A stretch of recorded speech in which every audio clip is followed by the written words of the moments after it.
warahmatullahi wabarakatuh.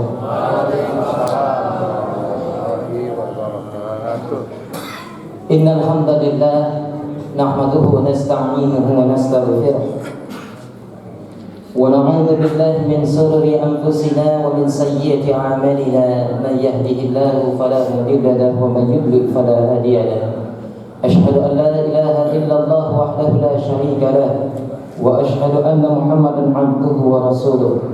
Allahumma shalli 'ala nabiyyina Muhammad wa 'ala alihi wa ashabihi wa man tabi'ahum bi ihsanin ila yaumiddin.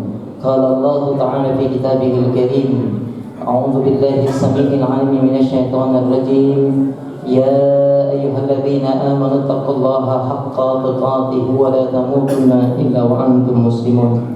Wa qala aidan ya ayyuhalladzina amanu taqullaha wa qulu qawlan sadida yuslih lakum a'malakum wa yaghfir lakum dhunubakum wa may yuti'illaha wa rasulahu faqad faza fawzan 'azima. Amma ba'd, fa inna asdaqal hadithi kitabullah wa khairal hadi hadi Muhammadin sallallahu alaihi wasallam wa syarrul umuri muhdatsatuha wa kullu muhdatsatin bid'ah wa kullu bid'atin dalalah wa kullu dalalatin finnar. Bapak-bapak, ibu-ibu, adik-adik remaja, anak-anak yang berhimpun dalam majlis yang insyaallah dirahmati oleh Allah Subhanahu wa taala ini. Pada malam ke-20 di fase 10 Ramadan terakhir ini, marilah kita menguatkan intensitas ketaatan kita di hadapan Allah Rabbul Alamin, dibarengi dengan rasa syukur yang mendalam di hadapan Allah Azza wa Jalla, diaktualisasikan dengan seluruh kemampuan anggota tubuh kita untuk kita arahkan dalam rangka taat kepada Allah Ta'ala, memaksimalkan potensi kita di 10 Ramadan terakhir ini, meningkatkan kualitas-kualitas ibadah kita mulai dari yang fardu sampai dengan yang sunnah. Bapak-bapak, ibu-ibu, ikhwani wa ikhwati fillah, pada malam hari ini seyogianya jadwal adalah Bapak Amin Mansur, namun kami sepakat melakukan rolling tukeran, dan hari ini alhamdulillah saya dapat memenuhi pergantian yang telah kami tetapkan dari jadwal yang berubah tersebut, sesuai dengan amanah yang ditetapkan oleh DKM bahwa tema malam hari ini adalah Al-Quran sebagai sumber ilmu pengetahuan. Bapak-bapak, ibu-ibu, adik-adik remaja, ikhwan fillah, barakallahu fikum. Di dalam Al-Quranul Karim, Allah Azza wa Jalla tidak main-main mengungkapkan betapa hebatnya Al-Quran ini, sampai-sampai Allah pernah membuat satu tantangan kepada orang-orang kafir Quraisy di Makkah ketika itu. Allah tandaskan, a'udzu billahi as-sami'il 'alim minasyaitonir rajim. Wa in kuntum fi raibin mimma nazzalna 'ala 'abdina fa'tu bi suratin min mislihi wad'u syuhada'akum min dunillahi in kuntum shadiqin. Wa in kuntum fi raibin mimma, dan jika kalian semua berada dalam keraguan-raguan dari apa-apa nazzalna 'ala 'abdina, yang telah kami turunkan kepada hamba kami Muhammad, yakni Al-Quran, fa'tu bi suratin min misli, maka buat oleh kalian, kata Allah, buat oleh kalian satu surah saja semisal Al-Quran ini. Wad'u syuhada'akum min dunillah, panggil, serukan, umumkan besar-besaran, syuhada'akum min dunillah, para pembantu-pembantu kalian, penolong-penolong kalian, baik dari bangsa manusia bahkan jin, kumpulkan semua. Itu tantangan Allah yang maha dahsyat. In kuntum shadiqin, jika kalian mengaku sebagai orang yang benar. Maka kata Allah kemudian di ayat berikutnya, fa in lam taf'alu wa lan taf'alu, maka sungguh kalian pasti tidak akan dapat melakukannya. Walan taf'alu, dan sungguh-sungguh kalian pasti tidak akan pernah dapat melakukannya. Fattaqun nar allati waquduha an-nas wal hijarah. Maka aku peringatkan kepada kalian yang mengingkari Al-Quran yang telah kuturunkan kepada hambaku Muhammad, takutlah kalian kepada nerakaku yang bahan bakarnya terdiri dari manusia dan batu. Semua itu, kata Allah, mu'iddat lil kafirin, kuperuntukkan bagi orang-orang yang ingkar kepada Al-Quran, kepada Allah, kepada syariat Allah, kepada aturan Allah. Hadirin wal hadirat sidang salat Isya dan Tarawih yang dirahmati oleh Allah Subhanahu wa taala. Al-Quran merupakan bagian yang tak terpisahkan dalam semua aspek kehidupan manusia, terutama aspek kehidupan masyarakat muslim. Al-Quran mempunyai fungsi dan peranan penting dari berbagai sisi kehidupan yang terus berkembang. Bahkan Al-Quran dijadikan sebagai sumber hukum. Ada yang menjadikan Al-Quran sebagai inspirasi, ada yang menjadikan Al-Quran sebagai pedoman, ada yang menjadikan Al-Quran sebagai sumber kepribadian. Bahkan ada yang menjadikan Al-Quran sebagai tatanan kehidupannya. Dan ini merupakan sebuah sikap yang mulia. Bapak-bapak, ibu-ibu, ikhwani fillah, sejarah telah membuktikan bahwa umat Islam mampu menguasai ilmu pengetahuan.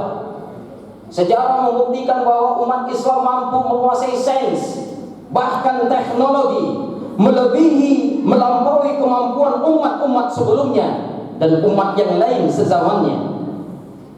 Sejarah mencatat umat Islam mampu menguasai ilmu kedokteran, ilmu perbintangan.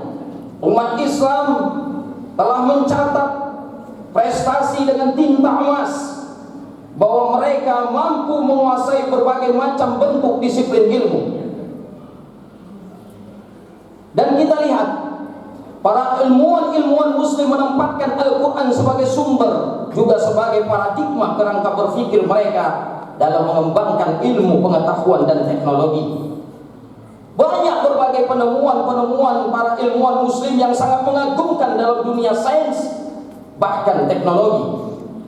Dan ketika para ilmuwan muslim atau umat muslim mulai mengabaikan, meninggalkan, serta menjauhkan diri mereka dari kajian Al-Quran yang mendalam, bahkan secara intensif, dari aktivitas keilmuan dan aktivitas kehidupan keseharian mereka, maka mulailah Al-Quran tidak lagi memancarkan cahaya-cahaya kejayaannya. Itu akibat ulah umat Islam sendiri. Dan disinilah mulai titik kemunduran umat Islam. Bahkan hal ini menjadi ironi, menyedihkan, bahkan memalukan, terus berlangsung sampai saat ini. Kalaupun ada kajian-kajian Al-Quran, itu hanya sebatas kajian biasa, bukan kajian yang mendalam. Mungkin segelintir di antara segolongan umat Islam yang mampu melakukan kajian secara intensif, secara mendalam, tapi tidak banyak. Suatu kajian bila mana dilakukan untuk menemukan rahasia alam dalam Al-Quran, Al-Quran dan hadis telah dijadikan sebagai dasar bagi semua aktivitas ilmiah yang telah tercatat dalam tinta emas sejarah Islam. Maka wajarlah apabila penemuan-penemuan ilmuwan muslim sekarang ini kurang begitu berarti dibandingkan dengan ilmuwan barat dalam berbagai disiplin ilmu pengetahuan dan teknologi. Ketika puncak peradaban Islam, Al-Quran dijadikan sebagai sumber kajian dalam ilmu pengetahuan, sehingga banyak kaum muslimin menemukan berbagai penemuan-penemuan ilmiah yang sangat luar biasa dari berbagai disiplin ilmu dan teknologi dari para ilmuwan barat.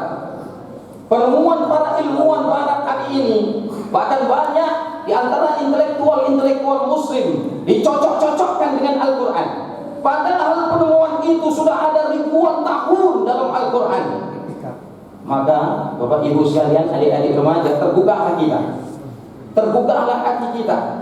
Apabila para ilmuwan muslim atau umat Islam ingin kembali menguasai ilmu pengetahuan, sains, teknologi, umat Islam harus kembali menjadikan Al-Quran sebagai kajian utama yang mendalam.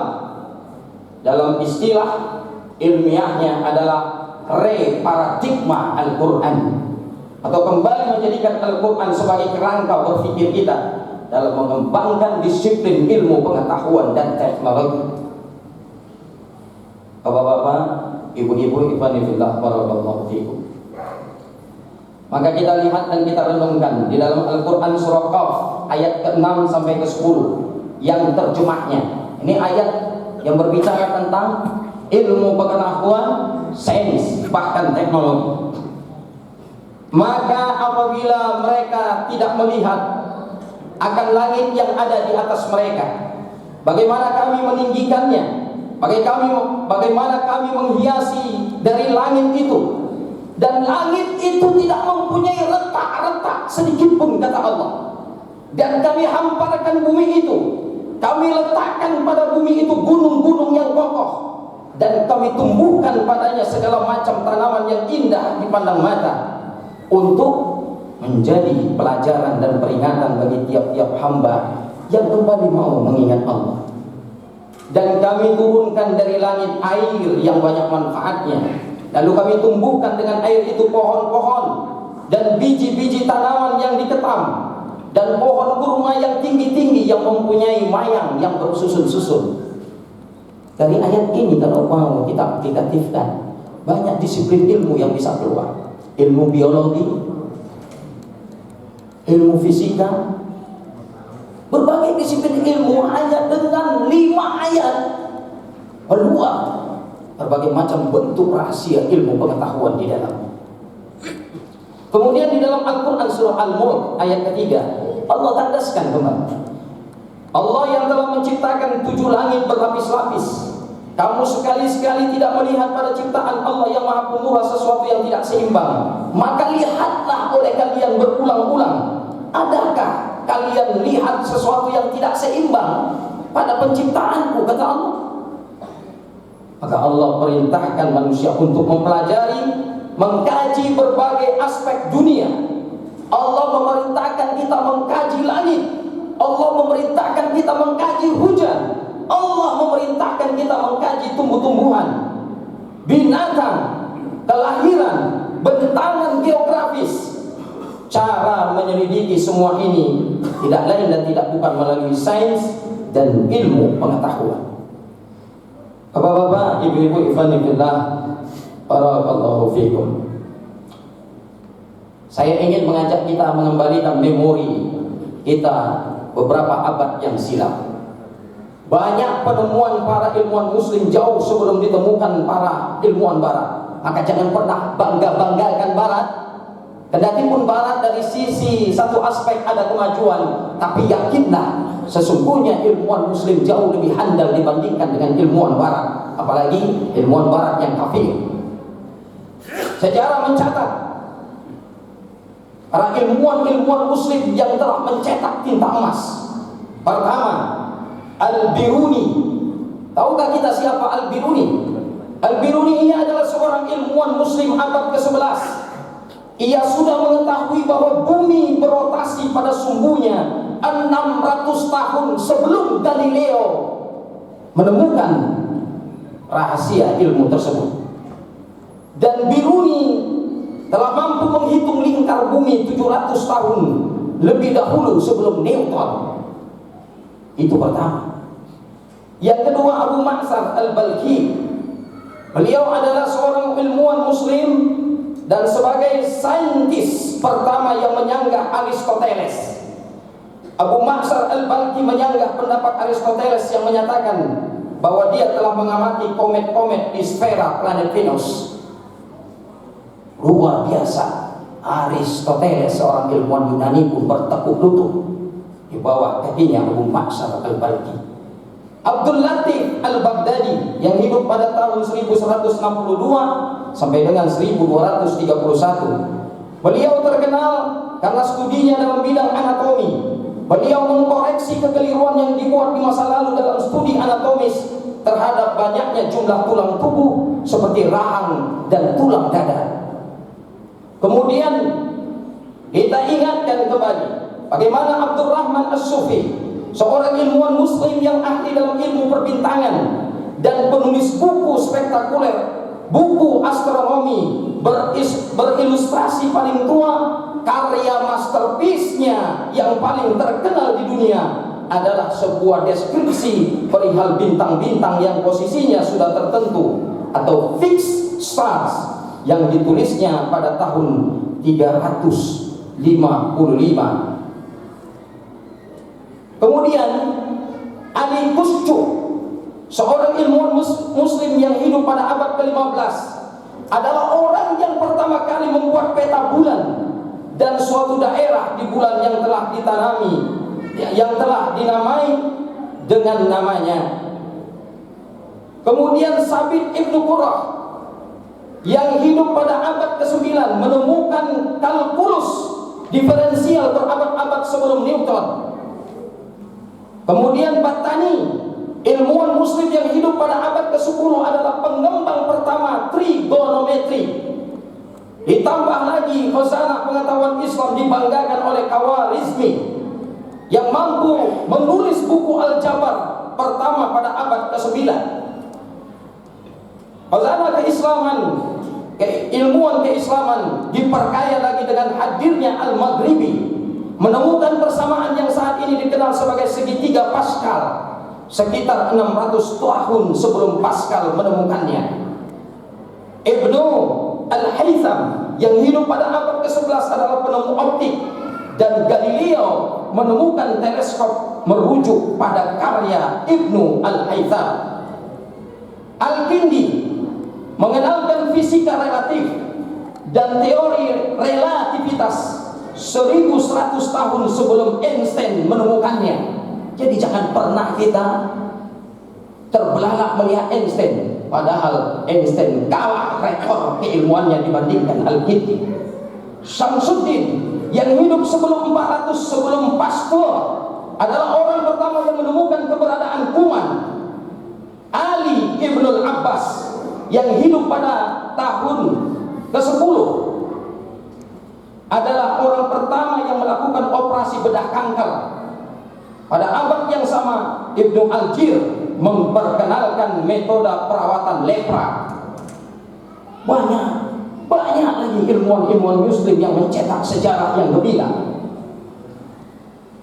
Bapak-bapak, ibu-ibu, ikhwani fillah, barakallahu fikum. Sebagai kesimpulan pada ceramah kesempatan kali ini, saya ingin menandaskan bahwa penjelasan yang telah saya paparkan di atas telah menunjukkan betapa banyaknya para ilmuwan muslim yang menjadikan Al-Quran sebagai dasar, sebagai sandaran dan kerangka berpikir mereka dalam mengembangkan ilmu pengetahuan, dan berhasil memberikan berbagai penemuan penting dalam bidang sains dan teknologi. Bahkan jauh sebelum para ilmuwan barat menemukan penemuan-penemuan itu, para ilmuwan muslim sudah lebih dulu menemukannya. Al-Biruni telah mampu menemukan tentang rotasi jauh sebelum Galileo menemukannya, dan dia juga berhasil mencetak sejarah menghitung lingkar bumi 700 tahun sebelum Newton menemukannya. Inilah penemuan spektakuler yang dilakukan para ilmuwan muslim. Jadi saya tandaskan di atas mimbar ini, tidak pernah salafus saleh mengajarkan kepada umat Islam, para generasi muda terdahulu, untuk pintar membaca Al-Quran, baik dari segi lagunya, bagaimana ilmu tajwid dan sebagainya. Al-Quran itu penting, tapi ketika seorang membaca Al-Quran tidak dibingkai dengan akidah tauhid yang kokoh, dengan iman yang kuat, berapa banyak para pembaca bahkan penghafal Al-Quran yang dengan izin dan takdir Allah murtad dari ajaran Islam. Kenapa? Karena iman mereka rapuh, akidah mereka kering kerontang. Di negeri kita musabaqah tilawatil Quran yang digagas oleh pemerintah Republik Indonesia bukan tidak baik, baik.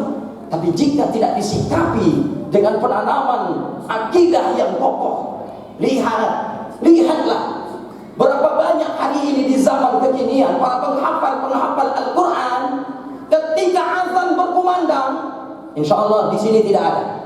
Tapi di Sumatera Utara, ketika saya masih berada di kota Medan, wali kota berpidato pada waktu peringatan musabaqah tilawatil Quran di Sumatera Utara. Pidatonya apa?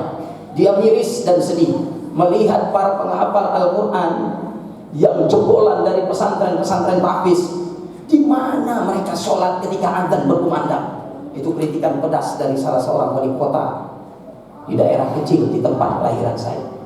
Dia kritik pedas. Jangan sampai para penghafal Al-Quran sholatnya sering masbuk, padahal dia paling banyak menghafal Al-Quran. Nanti kalau tiba-tiba ada imam yang maju, bacaannya lebih buruk, lebih jelek, hafalannya lebih cetek, dia marah. Siapa itu yang menjadi imam? Kalau memang mau marah, tampillah di awal waktu masuk dalam masjid. Itulah penghafal Al-Quran yang sejati. Jadi ironi, menyedihkan dan memilukan kalau kita gagas membumikan Al-Quran tapi hanya sampai pada tataran permukaan. Penting memang untuk mengajarkan anak-anak kita, generasi kita hari ini mengerti tentang tajwid, mengerti tentang bacaan yang baik, makhrajul huruf dan lain sebagainya. Tapi jauh lebih penting dan berharga ketika kita siapkan akidah mereka, ketika kita siapkan tauhid mereka. Kendati pun mereka nanti belajar tertatah-tatah, terbata-bata dalam membaca Al-Quran. Bukankah baginda Nabi mengatakan orang-orang yang terbata-bata membaca Al-Quran falahu ajroni, mereka mendapatkan 2 pahala.